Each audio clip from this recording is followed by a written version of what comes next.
Kokoleka is the Hawaiian word for chocolate.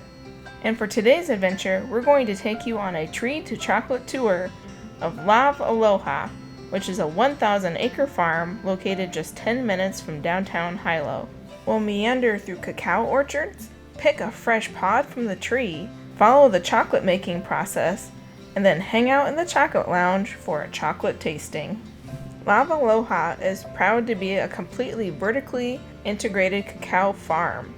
They have complete control of growing and crafting ethically produced, environmentally responsible, small batch chocolate with a distinctive Hawaiian terroir. I definitely love it when everyone gets to try this cacao, and it is fun to try the different varieties too. Alright, so the white pulp and nectar is going to be very similar to Green Apple Jolly Rancher, right? It's kind of slimy, a little bit, but I would suggest if you want to, go ahead and grab one of those beans and just suck on the pulp and nectar. You can hold the pod, that one's yours. Yeah. And then, got quite a bit of beans in there. There you go, if you guys want to try that variety now. Hey! What do you think? So, I wouldn't suggest chewing into it, just only suck on the pulp and nectar and then spit it out afterwards. And then go ahead and grab it and just start chewing into it directly. You want that pulp and nectar when you're eating that bean in. There's a lot of great looking fruit, right? So if you look, there's gonna be a lot that are shiny in color, okay? But if you notice any that are dull in color, oh, right here's the flower. There it is. I was like, I knew I saw a pretty flower somewhere. So that is a start right there. Flowers get pollinated by a tiny little fruit fly, a native Hawaiian midge. And the flowers only have a 36-hour window to be pollinated. That is it. But if pollinated, then they turn into cute little pods. But if this tree feels like she has too much fruit on her at that given time, she's going to start to pick and choose which fruit she actually wants to keep. And if she doesn't want to keep a fruit, she's going to do this. You see these guys? Look at this. Yeah, they look dried and shriveled up. So these guys are called mummies. Pretty accurate name, right? They're all shriveled up and dried. Well, yeah, she's gonna pick and choose which ones to keep, and if she doesn't feel like a fruit is worthy of her love, affection, nutrients, she'll mummy it. But they become dried up and shriveled like this because she put nutrients in this pod. She's not gonna let any of that go to waste. She sucks it all back out, and she's gonna disperse it wherever she feels needed, whether it's in other fruit or the tree itself. If she feels like she should not bear any fruit at that time, she will not bear any fruit. So that means that she's able to sustain her own life, right? So she just basically knows when enough kids is enough kids. Don't overexhaust yourself. 2 is a perfect number there, right? So yeah, really smart tree. We love the fact that we get some sunshine. We love the fact that we get a lot of rain here too. Although it's been very, very dry since about October or so. We had quite a bit of a dry last few months, which is a little worrisome. Normally we never have to worry about irrigation, but we actually did have to irrigate our trees here. So during those really hot months, we lost a lot of leaves. There's a handle here, place the pod there, and you're smashing it down. Seems like a lot of fun if you have anger issues, and I think whoever used it last had anger issues to break that, right? So of course you have to upgrade afterwards. So what did? We made this fancy guy here. So you can see they obviously did that to the machete for a reason, right? Again, we don't want to cut the beans. So if we place the pod in there, hopefully if we cut down, it just scores the very outside of the shell of the pod. We can break it open, scoop out all the beans.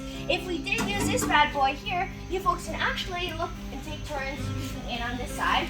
So work with stand up here, there's a conveyor belt. We place the pods within this conveyor belt here, these little cubbies and slots. Eventually the pod will come down to this really dull slicer right here, right? It has to be dull because again, we do not want to cut the beans. So this machine should push enough pressure against that dull blade to go through that shell of the pod, but hopefully to push the beans aside, right? Because it's a dull blade, it shouldn't cut any of the beans.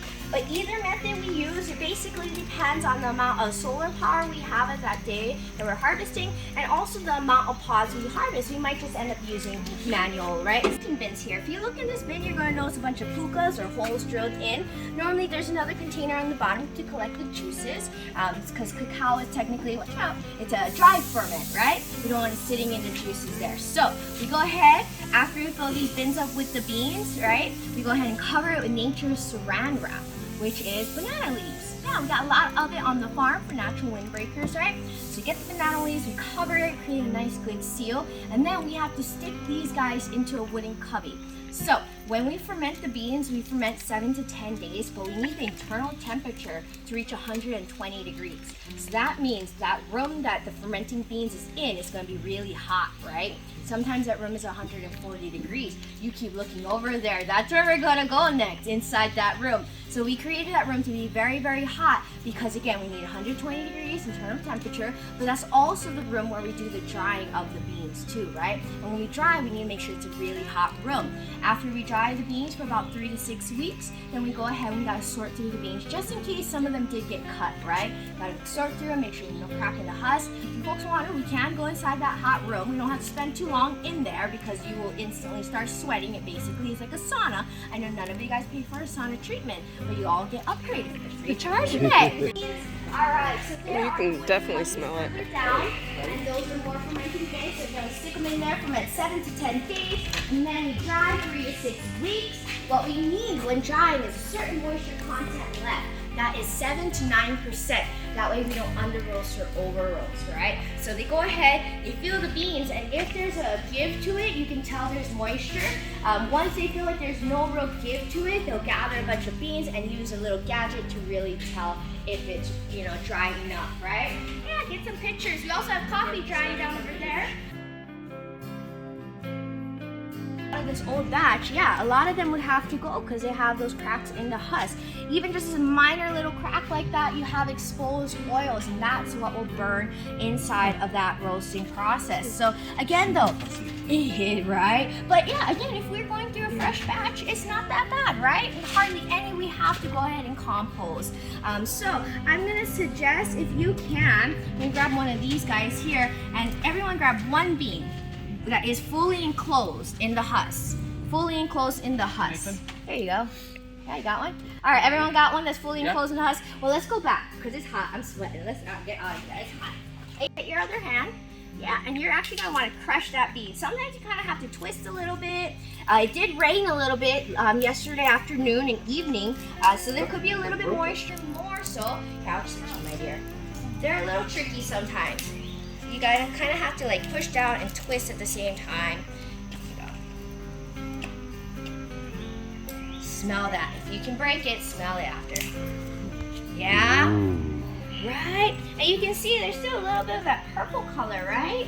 Yeah. Husk, right? It's a lot lighter, so we have a vacuum system that'll vacuum that directly out. Whatever we don't use around the farm as mulch, we actually send this husk to a waffle, and a woman makes chocolate tea out of it. Yeah, we have it up at our visitor center. Chocolate chai, chocolate mint, and a chocolate coconut. So if you're into tea, you're obviously into chocolate, so give it a try. Yeah, this is kind of our little butterfly garden. And then papaya. We got some papaya up there too. Oh, yum. Chocolate nib.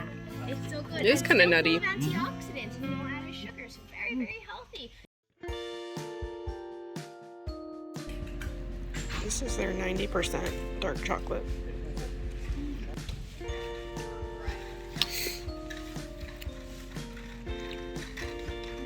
What do you think? It's really dark. Not bad, right? It is dark, Yeah. but it's not bitter.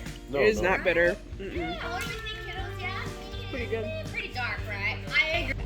It is really good. Right? Oh, yeah. Mhm. Definitely our most popular seller. Because even commercial 70 Yeah. is already getting bitter, right?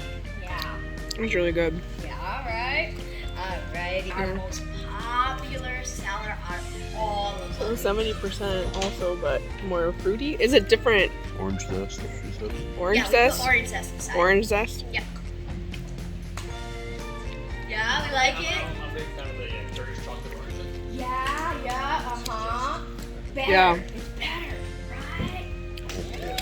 That was really good. Mhm. We're gonna do this so much chocolate. So what percent is this? 50. 50? So 50% milk chocolate.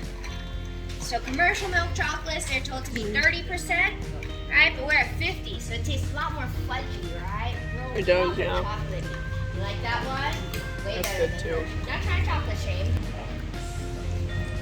So I know Sea I salt mentioned that we could milk probably chocolate. taste a different ferment one. We don't have enough down here, but if we Oh, do that's have really up good. top at the visitor center, I'll let you go ahead and try the different ferment one, all right? Yeah. I don't know. Small little Cacao. roaster. That's coffee. This is chocolate. Right, perfect. lot of times I don't even want to work. I'll just sit out here on the lawn or some sunbathing and alrighty, so since we're around here in the visitor center, like it? It's white chocolate with White matcha tea. So, do we each have a favorite that we tried today? You like the orange, did you? Well, I'm glad you guys got to come. Amazing view. So what's on the list for the rest of the day? This is the sunken garden at Lavaloha. This is a collapsed, or was a collapsed lava tube.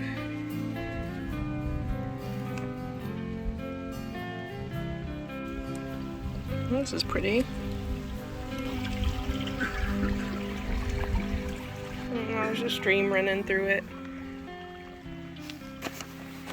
And feeding the ducks. Hello, ducks. They're shy. I'm not really that hungry. In order to find this chocolate paradise, you'll have to head to Hilo. Lavaloha is only a 15 to 20 minute drive to another famous landmark. We're at Rainbow Falls.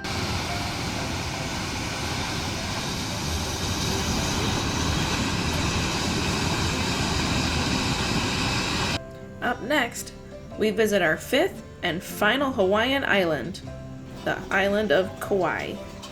We go tubing in an old aqueduct. We go sailing on the gorgeous Nepali coast. We check out a couple local breweries, visit a glass beach, and we try some real Hawaiian ice. We're so happy you came with us to the chocolate farm, and we're excited to have you on our next adventures in Kauai. Thanks, and have a good one.